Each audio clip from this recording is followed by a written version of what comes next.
Racikan Berita. Assalamualaikum warahmatullahi wabarakatuh. Salam sejahtera untuk kita semua, termasuk teman-teman di tanah air dan juga di segala penjuru dunia. Tentu saja saya akan menganalisisnya dari kajian ilmu politik, bukan dari sisi hukum. Nah, teman-teman, kalau dari sisi jurnalis atau ilmu tentang komunikasi, maka ada teori name news, nama membuat berita. Karena itu apapun yang terkait dengan nama-nama beken seperti presiden tentu saja akan menjadi sorotan baik di tingkat nasional maupun di tingkat dunia. Teman-teman, bukan hanya kasus dugaan ijazah palsu ini terjadi di Indonesia saja. Saat ini di salah satu negara juga sedang mengamati kasus yang sama. Itu tepatnya di Nigeria. Jadi presiden Nigeria namanya Bola Tinubu itu sejak tahun 2023 sampai sekarang ijazahnya juga dipersoalkan oleh lawan politiknya karena dia mengaku lulusan Universitas Chicago. Nah, Universitas Chicago sampai sekarang angkat tangan. Dia merasa bahwa tidak bisa mengonfirmasi apakah ini ijazahnya asli atau tidak. Nah, kemudian Bolu Tinubu ini proteslah dengan keputusan Universitas Chicago. Jadi keberanian Universitas Chicago ini mestinya juga memicu universitas lain di Indonesia untuk berani walaupun menghadapi presiden sekalipun. Kasus ini berlarut-larut dan sedang menunggu keputusan dari Mahkamah Agung di Nigeria. Apakah ijazahnya asli atau palsu? Dan ini memang ditemukan pada saat ijazahnya diajukan ke Komisi Pemilihan Umum di Nigeria pada saat menjelang Pilpres. Nah, jadi ini pelajaran juga bagi kita semua. KPU itu jangan hanya melihat dari legalisasi ijazah yang dilegalisasi oleh perguruan tinggi tanpa melihat bukti aslinya. Nah, teman-teman, dari sisi ilmu politik tentu saja ada beberapa teori yang bisa digunakan untuk membahas kasus dugaan ijazah palsu yang terkait dengan mantan Presiden Jokowi. Pertama, teori legitimasi. Nah, dari teori legitimasi ini tentu saja membahas kekuasaan politik yang digunakan dan untuk dipertahankan. Dalam kasus Jokowi ini, mungkin dia bisa menggunakan kekuasaan atau sisa-sisa kekuasaannya untuk mempengaruhi proses penyelidikan atau untuk menutupi sebuah kebenaran. Jadi kalau kita lihat apakah kepolisian masih terkait dengan relasi kuasa dengan Presiden Jokowi atau tidak. Kalau relasi kuasanya sangat kuat, maka sulit juga kita mengharapkan sebuah kebenaran dari lembaga tersebut. Yang kedua, tentu saja dari teori kekuasaan ini tentu saja yang saya kemukakan bagaimana proses penyelidikan dan penyidikan ini dengan kekuasaan dia bisa pengaruhi secara hukum, gitu ya. Kalau dari segi teori legitimasi tentu saja bila ijazah itu kemudian terbukti palsu, maka legitimasi kekuasaan Jokowi selama 10 tahun akan runtuh. Karena itu dia berusaha untuk menggunakan apa saja sehingga menggunakan teori kekuasaan itu untuk menutupi teori legitimasi yang bisa membuat dia lemah. Kemudian dari teori konstruksi sosial ini membahas tentang realitas sosial yang sekarang sedang berkembang, karena kasus ijazah palsu itu tentu saja tidak menguntungkan orang yang diduga memiliki ijazah palsu, karena sudah pasti bahwa konstruksi sosialnya akan mengungkapkan jika ini palsu maka Jokowi dianggap sebagai pemimpin yang tidak jujur, tidak berintegritas jika ijazahnya terbukti palsu. Namun jika ijazahnya terbukti asli, maka itu sebaliknya, Jokowi dianggap sebagai pemimpin yang jujur, yang berintegritas, dan dia bisa menunjukkan keaslian ijazahnya. Lalu tentu saja ada teori politik simbolik yang membahas tentang simbol-simbol politik yang digunakan untuk mempengaruhi opini publik. Dalam kasus ijazah Jokowi ini tentu saja dia bisa menggunakan simbol integritas dan kredibilitas yang dipertanyakan. Misalnya dengan teori simbolik hanya memperlihatkan saja, tapi tidak memperlihatkan secara langsung.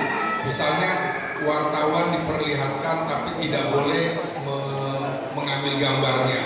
Kamera person tidak boleh men-shoot langsung ijazahnya.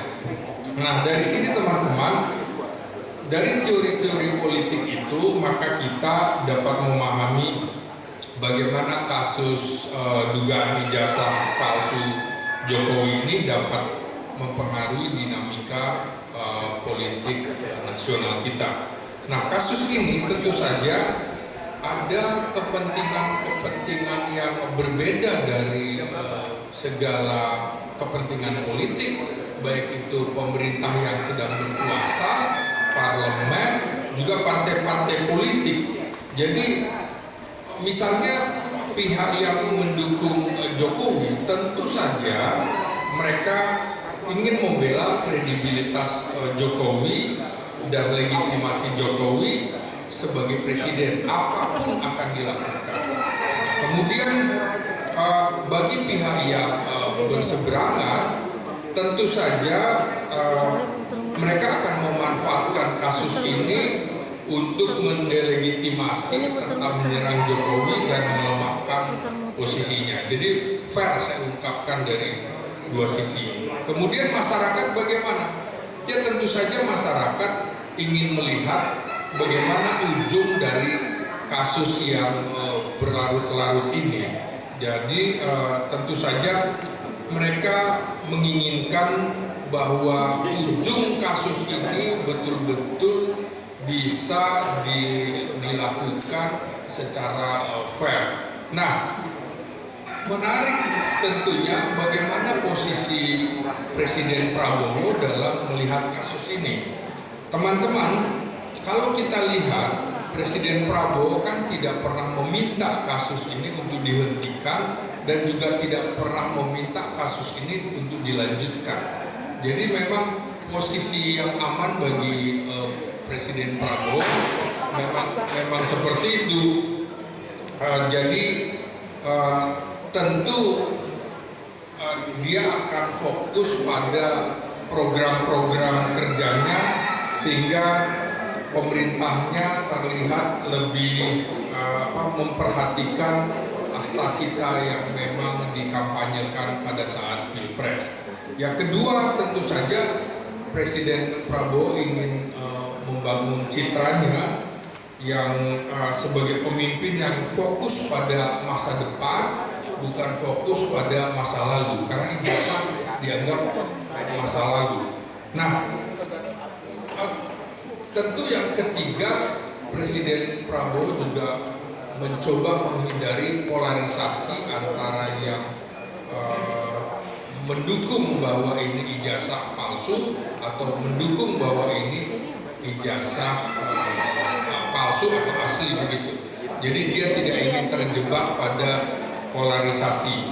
Namun sebagai presiden, menurut saya Prabowo tentu saja memiliki tanggung jawab untuk bisa memastikan proses hukum dan juga investigasi berjalan dengan baik dan transparan. Kan tidak pernah ada Presiden Prabowo meminta Mas Roy Suryo dan lain-lain untuk menghentikan investigasinya. Jadi bagi saya, Presiden Prabowo tentu saja akan terus memantau kasus ini dan memastikan bahwa kebenaran akan terungkap. Nah, yang menarik teman-teman, mengapa PDIP dianggap sebagai pihak yang tidak terlalu banyak berkomentar dalam kasus ini, bahkan juga nyaris tidak bereaksi dalam kasus ini secara terbuka, karena tentu saja berbagai alasan. Kemarin yang menarik adalah Bambang Witor Suryadi sebagai kader PDIP sudah mengemukakan itu. Namun Ketua Umum PDIP Megawati juga sebenarnya mengutamakan bahwa apa sih susahnya, tinggal tunjukkan saja langsung selesai perkara. Tapi tentu saja pernyataan Bambang Witor Suryadi ini mengagetkan kita semua, atau barangkali tidak mengagetkan karena banyak juga yang menggunakan ijazah bodong ini dan mungkin versi Universitas Pasar Pramuka ini. Jadi bisa jadi ini adalah strategi politik PDIP, tidak ingin ada kekisruhan yang kemudian justru menggerogoti kekuasaan atau legitimasi PDIP sebagai pemenang pemilu 3 kali. Dan tentu saja juga ada solidaritas partai, teman-teman. Apa itu solidaritas partai?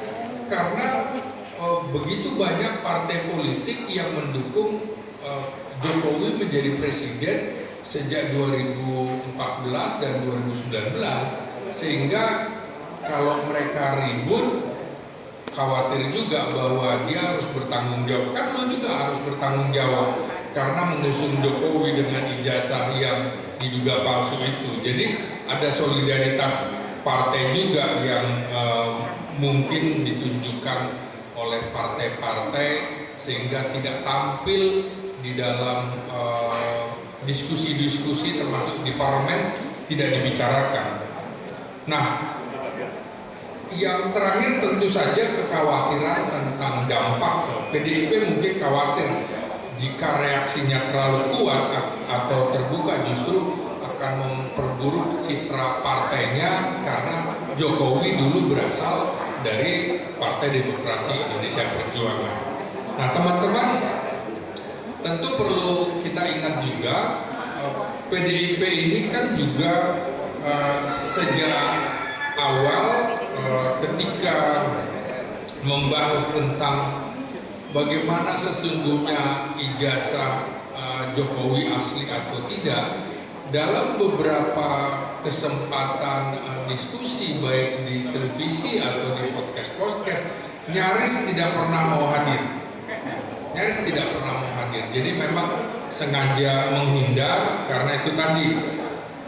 Soal ijazah Jokowi ini juga menjadi ujian nih bagi alma maternya Mas Roy Suryo. Jadi kredibilitas perguruan tinggi nomor 5 tertua di Indonesia, jika terbukti bahwa kasus ini betul-betul ijazahnya palsu, maka otomatis kredibilitas UGM juga akan hancur lebur.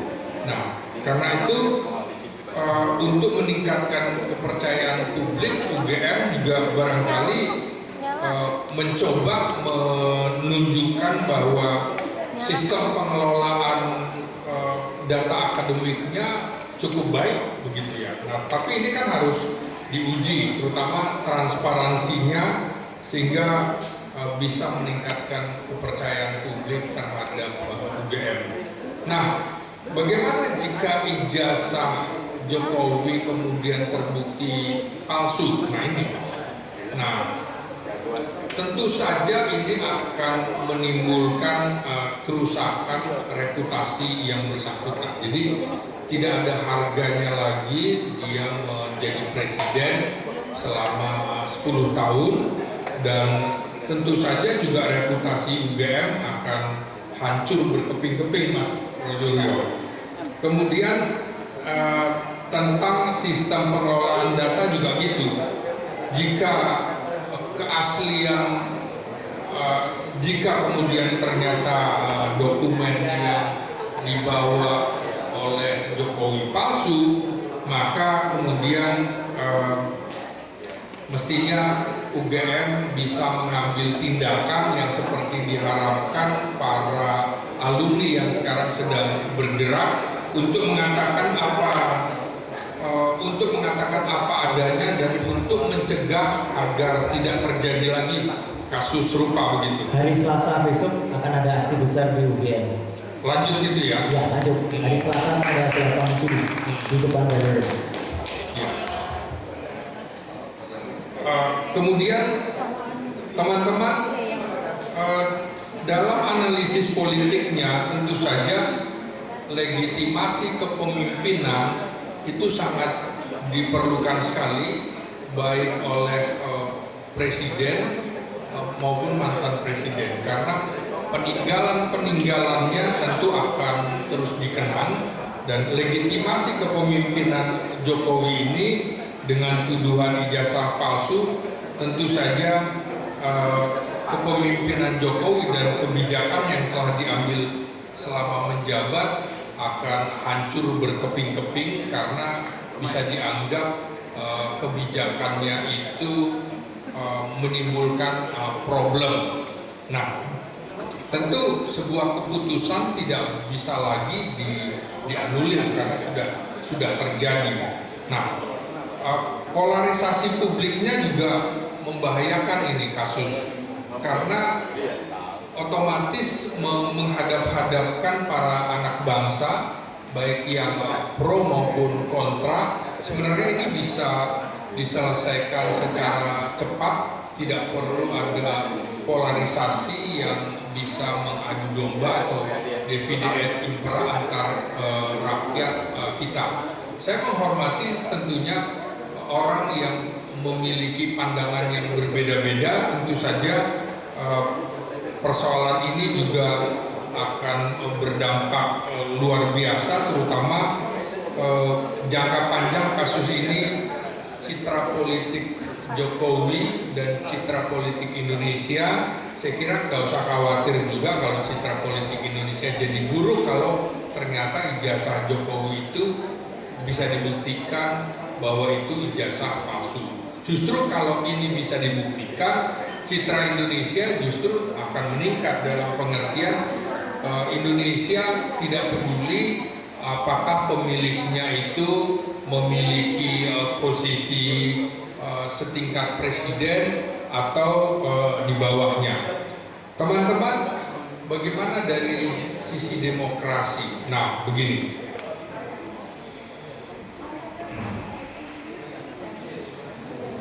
Akibat dari kasus dugaan ijazah palsu ini tentu saja akan mengakibatkan kerusakan moral hingga krisis demokrasi di Indonesia. Karena mengapa krisis demokrasi? Karena tentu saja ini melibatkan lembaga-lembaga negara, baik itu perguruan tinggi di mana Jokowi diduga pernah kuliah di sana, juga terkait dengan Komisi Pemilihan Umum, juga terkait dengan Bawaslu. Ini tentu saja merusak integritas lembaga-lembaga pendidikan kita dan juga lembaga-lembaga negara kita. Kedua, kepercayaan terhadap pemimpin itu udah otomatis akan ambruk begitu ya, jika seorang pemimpin tidak jujur ya. Oke. Ketiga, tentu saja dampak jangka panjangnya terhadap demokrasi di Indonesia. Anak muda, terutama generasi anak-anak kita, akan melihat betapa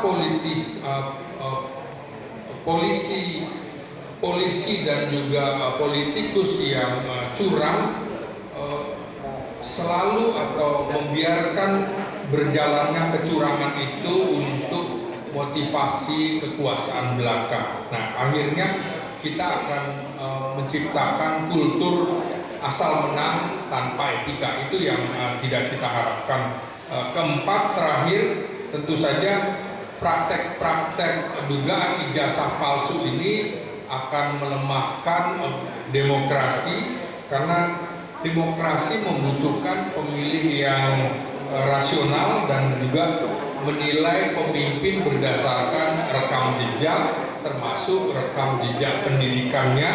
Dan jika rekam jejak itu palsu, tentu saja demokrasi akan menjadi sandiwara di Indonesia. Demikian Mas Agus.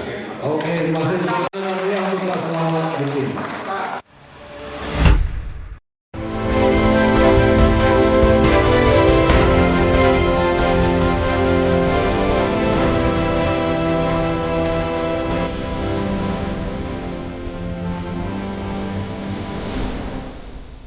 Racikan Berita